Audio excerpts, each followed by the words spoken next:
Hey everybody, welcome back. So, I have some good news. Work has started back up again.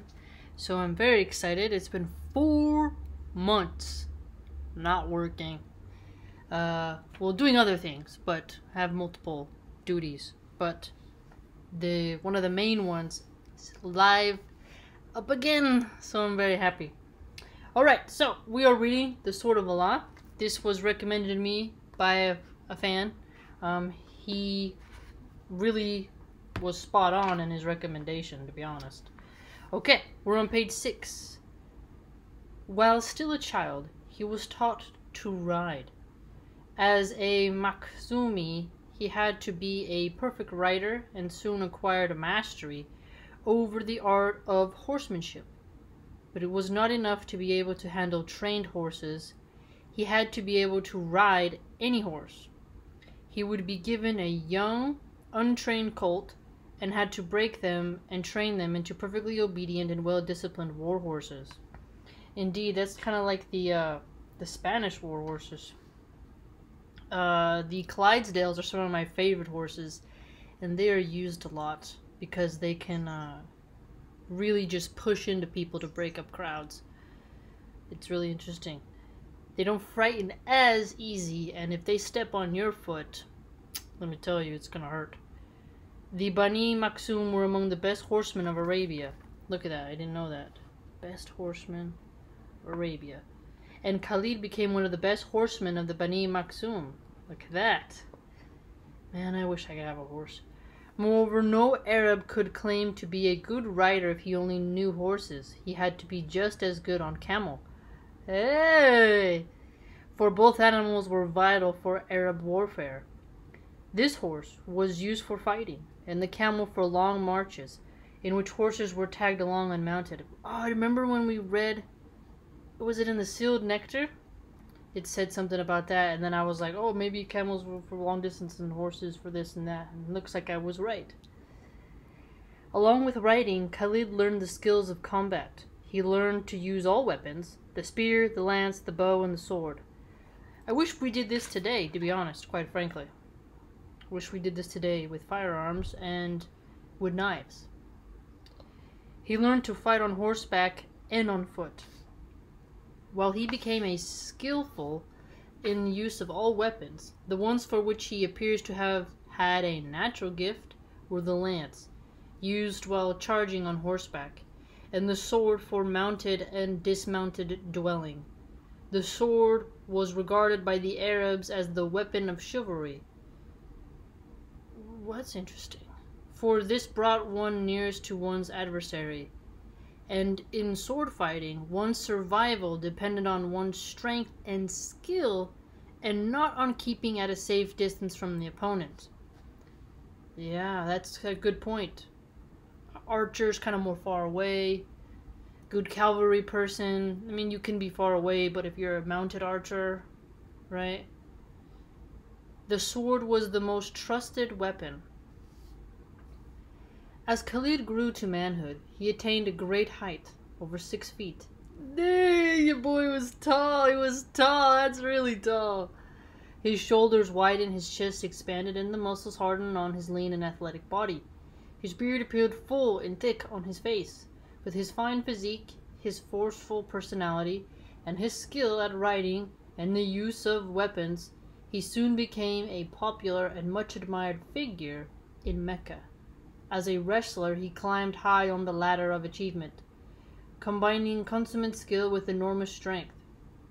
Sounds like a double combo there, strength and skill. The Arabs had large families, the father often having several wives to increase his offspring. Al-Waleed was one of 6 brothers. There may have been more, but the names of only 6 have been recorded. And the children of Al-Waleed we know of were 5 sons and 2 daughters.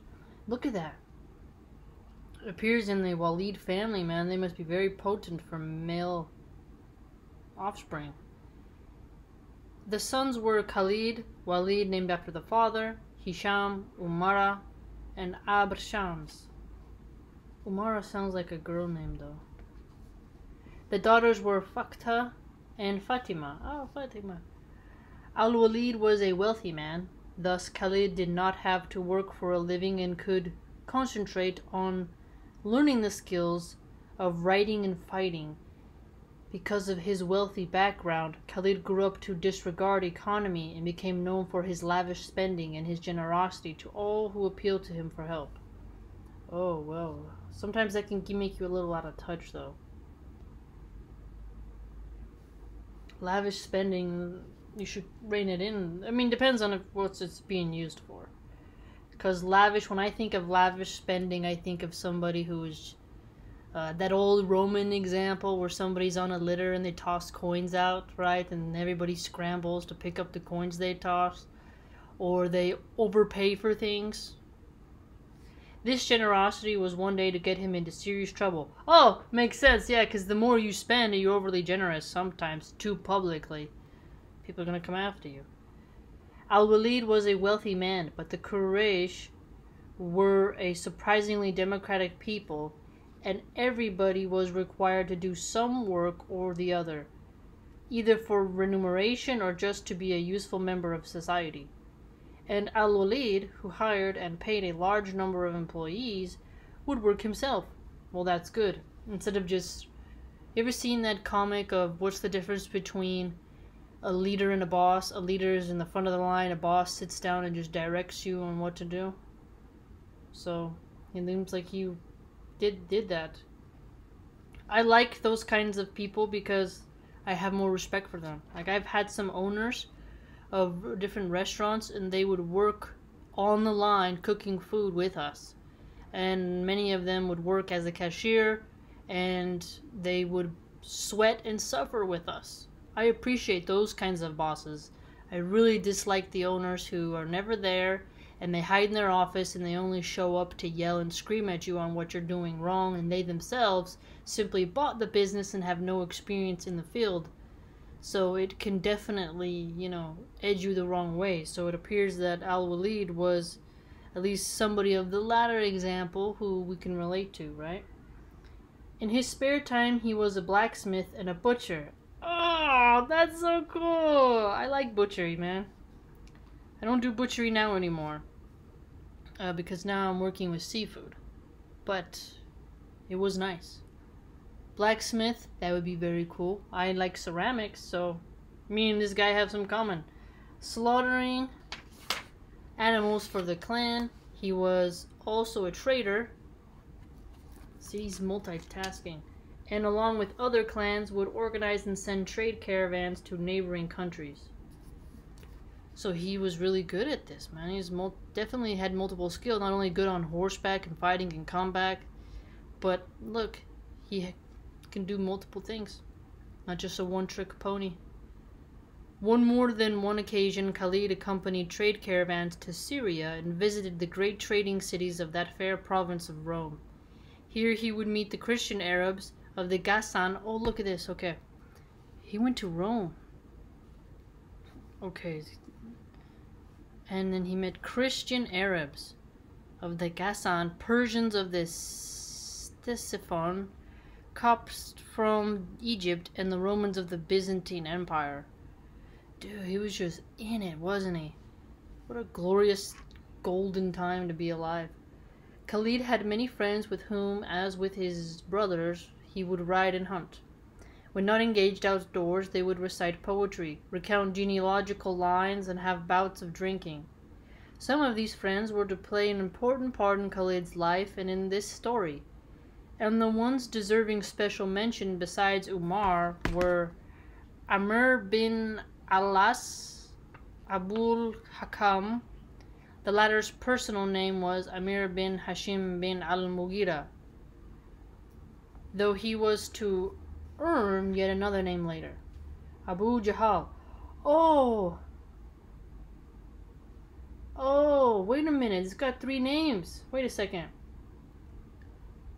Abul Hakam was later called Amir bin Hasham al-Mughira, and then again Abu Jahal. That is tricky right there. I would have thought that was 3 different people. Why he changed his name so many times? He was an elder cousin of Khalid. Oh, and there was Abul Hakam's son Ikrama. Khalid's favorite nephew and bosom friend. Okay, I put a special star annotation there because that's going to be a tricky one to remember. Al-Waleed was not only the father and mentor of his sons, he was also their military instructor. And from him, Khalid got his first lesson in the art of warfare. He learned how to move fast and across the desert, how to approach a hostile settlement, how to attack it. He learned the importance of catching the enemy unawares, of attacking him in an unexpected moment and pursuing him when he broke and fled. This warfare was essentially tribal, but the Arabs well knew the value of speed, mobility, and surprise. And tribal warfare was mainly based on offensive tactics. That's a good thing to notice. Tribal warfare, offensive tactics. I wonder if you would compare tribal warfare with guerrilla warfare. I wonder how they would pair up.